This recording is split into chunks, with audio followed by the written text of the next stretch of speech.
In today's video, I'm going to teach you how to apply a JWT policy in Mulesoft, and we'll do it all in just 5 minutes. Let's dive straight in, shall we? Start by opening your preferred web browser and head over to the search engine. Type in Mulesoft and press Enter. You'll see a list of results appearing before you. Make sure you select the first result or the one with the URL mulesoft.com to get to the right place. Next, you'll need to log in to your Mulesoft account. So, look for the Login button on the top right corner of the home page and click it. Once the login page emerges, type in your credentials carefully. Remember, those credentials are the key to accessing all of Mulesoft's features, so make sure they're correct before hitting the Login button. After successfully logging in, direct yourself to the API Manager section. This is where all the magic of managing APIs happens. You will see various APIs listed depending on your current projects.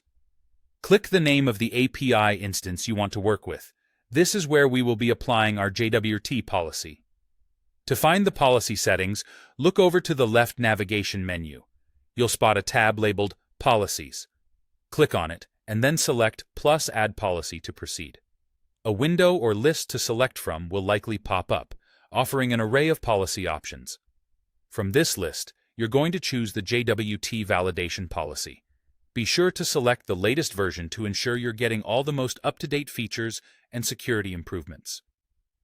Now that you've chosen the JWT validation policy, it's time to configure it.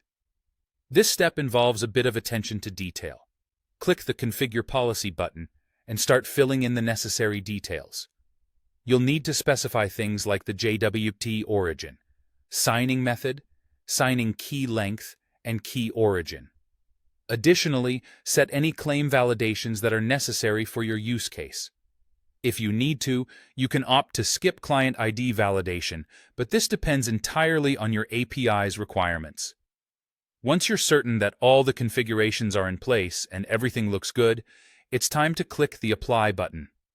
This action will instantly enforce the JWT policy on your API's endpoints, ensuring that any requests coming in are accurately validated against the JWT settings you've just configured.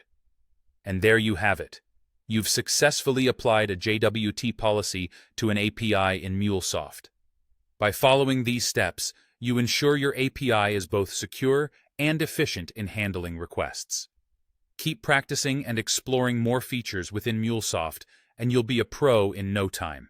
Don't forget to like this video if you found it helpful, and subscribe for more quick tutorials. Thanks for watching.